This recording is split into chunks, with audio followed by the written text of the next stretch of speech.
Gojo के seal होने से जेजेके की दुनिया में काफी सारे चेंजेस आए हैं। गोजो सातोरू जेजेके का सबसे स्ट्रॉन्गेस्ट जुजुत्सु सॉर्सरर पावर और एक उम्मीद है बाकी सॉर्सरर्स के लिए। लेकिन गोजो के सील होने के बाद अब स्टोरी ने एक नया टर्न ले लिया है, जिससे न सिर्फ जेजेके में पावर का बैलेंस बिगड़ गया बल्कि और भी कई सारे बदलाव आए हैं, जिन पर हम एक एक करके बात करेंगे। सो बिना टाइम वेस्ट किए लेट्स बिगिन।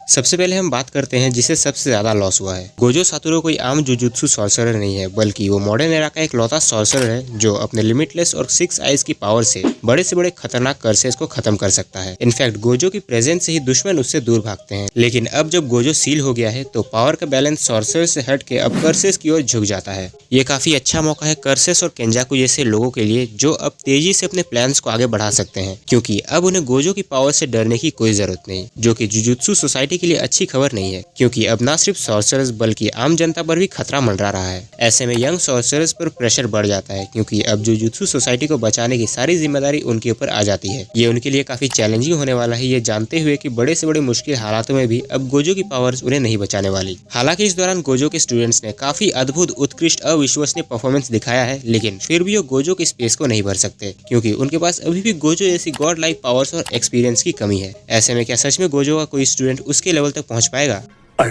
गोजो सिर्फ एक स्ट्रॉन्ग फाइटर नहीं है, बल्कि जुजुत्सु हाई के करप्ट सिस्टम के खिलाफ आवाज भी उठाता है। सीरीज में हमने पहले भी देखा है जहां गोजो हायर ऑप्स के खिलाफ जाकर यूटा और यूजी की जान बचाता है। इतना ही नहीं, गोजो हायर ऑप्स के डिसीजंस को उन्हें बदलने पर भी मजबूर कर देता है, और ये सब इसलिए क्योंकि सभी हायर ऑप्स की गोजो की पावर से फटती है। लेकिन गोजो के जाने के बाद अब उन्हें रोकने वाला कोई नहीं। इस मौके का फायदा उठाकर हायर ऑप्स तुरंत यूजी और प्रिंसिपल यागा को एग्जीक्यूट करने का ऑर्डर दे देते हैं। हालांकि यूटा अभी भी उनके लिए एक थ्रेट है, लेकिन यूटा को भी मार पाना उनकी औकात से बाहर है, तो वो यूटा को टास्क देते हैं यूजी को मारने का। अब हायर ऑप्स तो पहले से ही यूजी के जान के पीछे पड़े थे, पर यागा को क्यों एग्जीक्यूट किया जा रहा है? वेल, जुजुत्सु हेडक्वार्टर इसका रीजन देती है गेटो की वजह से। उनके अकॉर्डिंग शिबुया में जो भी हुआ उसके पीछे गेटो और गोजो दोनों जिम्मेदार है, और उन्हें उकसाने में कहीं ना कहीं हाथ यागा का भी है, जो कि बिल्कुल साफ झूठ है। इसकी असली वजह कुछ और है। दरअसल यागा पपेट जुजुत्सु का मास्टर है। यागा ऐसे पपेट्स बना सकता है जो बिना यूजर के हेल्प के खुद से अपने अंदर कर्स एनर्जी रिटेन कर सकते हैं, जिसका लाइव एग्जांपल है पांडा। और ये काफी रेयर है, क्योंकि पपेट यूजर्स जैसे मेकामारू पपेट्स में अपने खुद के कर्स एनर्जी का यूज करते हैं ताकि उनके पपेट्स कर्स एनर्जी का अटैक कर सकें। लेकिन पांडा ये सब करने के लिए इंडिपेंडेंट है, और यागा पांडा जैसे ही और भी कई तरह के पपेट्स बना सकता है। इनफैक्ट यागा अकेले ही एक पूरी आर्मी खड़ा कर सकता है, और इसी बात का डर हायर ऑप्स को था।